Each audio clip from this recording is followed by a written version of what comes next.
এক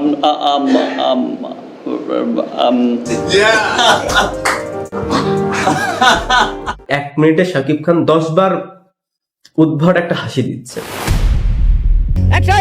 বর্তমান সময়ের সব থেকে গরম topic Shakib Khan. New look থেকে শুরু করে তার 20 মিনিটের পারিশ্রমিক সবকিছুই এখন সোশ্যাল মিডিয়াতে আলোচনার কেন্দ্রবিন্দুতে পরিণত হয়েছে। পাশাপাশি আরও একটা টপিক সম্প্রতি সময়টাতে উঠে এসেছে, আর সেটা হলো শাকিব খান অফ স্ক্রিনে কথা বলতে পারে না। কি বললি তুই?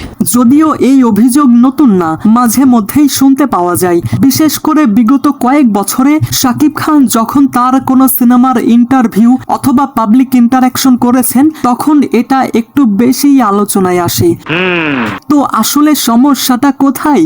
আসলেই কি শাকিব খান অফ স্ক্রিনে কথা বলতে পারে না? আর কেন হঠাৎ এই অভিযোগ আবারও সামনে আসলো? আমাকে জানতেই হবে। এই সব কিছু নিয়েই কথা বলবো, কিন্তু তার আগে একটা শায়েরি। জি বলুন। মোরশেদ, কিছু মানুষ এখন না বুঝে করবে ভিডিওতে কমেন্ট। বলছিলাম মোরশেদ, কিছু মানুষ এখন না বুঝে ভিডিওতে করবে কমেন্ট, তবুও পুরো ভিডিও দেখে তারাই বলবে ওয়াও, হোয়াট আ মোমেন্ট। তো সাম্প্রতিক সময়টাতে শাকিব খান একটা শোরুম উদ্বোধনের জন্য এত টাকা পারিশ্রমিক নেন, যেটা নিউজের হেডলাইন হয়ে যায়, এবং শাকিব খান সেখানে আসবে শুনে সেখানে প্রচুর পরিমাণ ক্রাউড আসে, যেখানে শাকিব খানের আউটফিট থেকে শুরু করে তার লুক, এমনকি তার গোফ, সবকিছুই চর্চার বিষয় হয়ে যায়। আর সেখানে শাকিব খানের সঙ্গে দেখা যায় জনপ্রিয় ইউটিউবার রাফসান্দি ছোট ভাইকে। আর সেখানকার একটা লিক হওয়া ভিডিওতে মেগাস্টার শাকিব খান এবং ইউটিউবার রাফসানকে কথা বলতে দেখা যায়। আর এই ভিডিওটা দেখার পরই আসে বিপত্তি, যেখানে শাকিব খান প্রায় 1 মিনিটের ভিডিওতে বারবার হাসছিলেন। ব্যাস এতটুকু দেখার পর সোশ্যাল মিডিয়াতে শুরু হয় ওয়ান কাইন্ড অফ ট্রোলিং। অনেকে বলছিলেন শাকিব খান অফ স্ক্রিনে কথা বলতে পারে না। শাকিব খানের কথা বলা দেখলে কেন জানি অ্যাক্টিং মনে হয়, বা এমনটা মনে হয় যে সে এখনো কোনো ক্যারেক্টারে আছে। আপনি মিথ্যে কথা বলছেন। আর দেখুন, এটা শুধুমাত্র তারাই নয়, অনেকেই বিশ্বাস করে শাকিব খানের কথা বলার ভঙ্গিটা একটু অ্যাক্টিং মনে হয়। দেখুন, শাকিব খান বাংলাদেশের সব থেকে বড় মেগাস্টার, এবং এটা আমরা সবাই মানি। বাংলাদেশের সিনেমাকে যদি কোনো মানুষ গ্লোবালি রিপ্রেজেন্ট করে থাকে, তাহলে তিনি হচ্ছেন শাকিব খান। তার অভিনয়ে কেউ খুদ ধরতে পারবে না। কিন্তু শাকিব খান যখনই কোনো ইন্টারভিউ অথবা পাবলিক ইন্টারাকশন করেন, তখন কেন জানি তার কথার মধ্যে খুদ বের হয়। অনেকেই খুদ বের করেন, তাও সত্য। বিশেষ করে গত কয়েক বছরে আপনি যদি শাকিব খানের কিছু ইন্টারভিউ খেয়াল করেন, তাহলে শাকিব খানের কথা বলার মধ্যে একটু অ্যাক্টিং ফিল আসে। আর পাশাপাশি সোশ্যাল মিডিয়াতে শাকিব খানকে নিয়ে যখন এক পক্ষের এমনটা দাবি, ঠিক তখনই আরেক পক্ষ এমনটা বলছিল যে শাকিব খান অনেক ইন্ট্রোভার্ট, তাই তিনি চুপচাপ থাকেন আর এইভাবেই কথা বলেন। এবং শাকিব খান তার সিনেমাতে যেই রকম কারিশমা দেখায়, তাতেই আমরা অনেক খুশি। আচ্ছা, মেনে নিলাম আপনারা তাতেই খুশি, পাশাপাশি আমিও খুশি, কারণ আমি নিজেও একজন সাকিবিয়ান। তবে কথা হচ্ছে, ইমপ্রুভমেন্ট বলেও কোনো একটা শব্দ আছে। কি বলতে চাও তুমি? আচ্ছা, আপনারা আবার এমনটা ভাববেন না যে আমি শাকিব খানের অ্যাক্টিং এর ইমপ্রুভমেন্ট নিয়ে কথা বলছি। আচ্ছা, এটা না হয় বাদই দিলাম। আপনারা তো এটা মানেন যে বর্তমানে শাকিব খানের স্টারডম শুধুমাত্র দেশেই সীমাবদ্ধ নেই, বিদেশেও চলে গেছে, তাই না?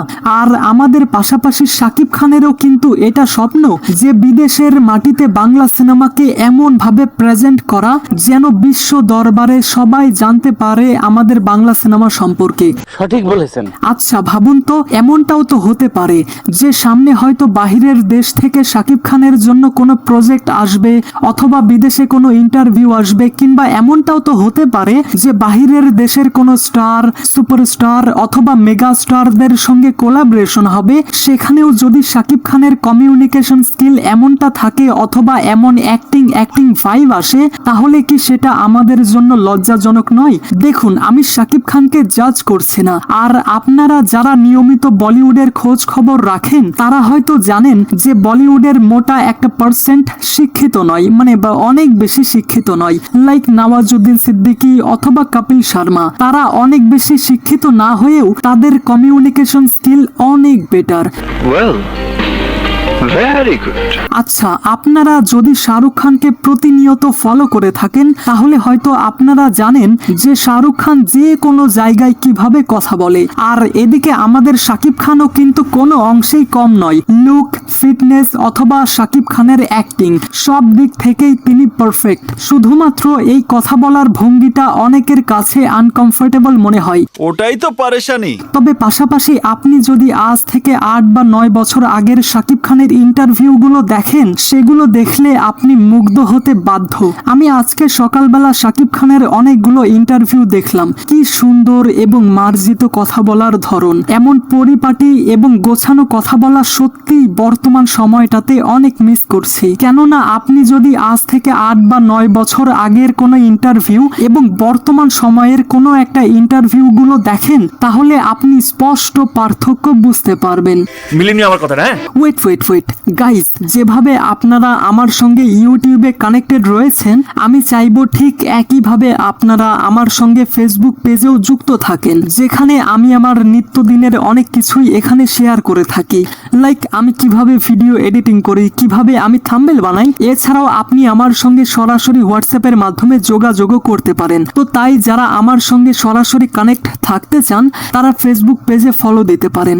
যতই তুমি তেল মারো তলায়, লাইক একটাও দেব না। তবে শেষ কথা একটাই, বর্তমানে শাকিব খান নাম একটা ব্র্যান্ড, আর এই ব্র্যান্ড কোথাও গেলে আলোচনা সমালোচনা থাকবেই। এবং সব থেকে ইন্টারেস্টিং, যদি শাকিব খান কোথাও গিয়ে চুপচাপ থাকে তাহলে সেটা টক অব দ্য টাউন হয়ে ওঠে। শাকিব খান বর্তমানে শুধু একজন অভিনেতা নন, তিনি বাংলাদেশের চলচ্চিত্র শিল্পের একটি সুপার ব্র্যান্ড। তার উপস্থিতি মানেই বক্স অফিসে ম্যাগনেট ইফেক্ট, যেটা অনেককে হলে টেনে নিয়ে যায় এবং প্রযোজকদের সাহস যোগায়। তার বিশাল ফ্যান বেস এবং নিরবিচ্ছিন্ন আলোচনা সমালোচনা প্রমাণ করে যে তিনি এখনো দেশের মোস্ট ইনফ্লুয়েন্সিয়াল ফিগার। যদি সংক্ষেপে বলতে হয় তাহলে শাকিব খান এমন একজন লিভিং লিজেন্ড যার প্রত্যেকটা পদক্ষেপই একটা নিউজ। চুপ, এ বিষয়ে আর একটা কথা হবে না। তবে ভিডিওটা শেষ করার আগে আপনাদেরকে একটা কথা বলে যাই। এই ভিডিওটা আমি কালকেই বানাতাম, বাট আমি তো বাড়িতে ছিলাম না, বেড়াতে গেছিলাম, আর সেই কারণেই আমি শুক্রবারে লাইভে আসতে পারিনি। যাই হোক, তো গাইস, এই সমস্ত কিছু জানার পর এই বিষয়ে আপনার কি মতামত? আপনাদের যে কোনো মতামত কমেন্টে জানাতে পারেন। ঠিক আছে। Thanks for watching guys.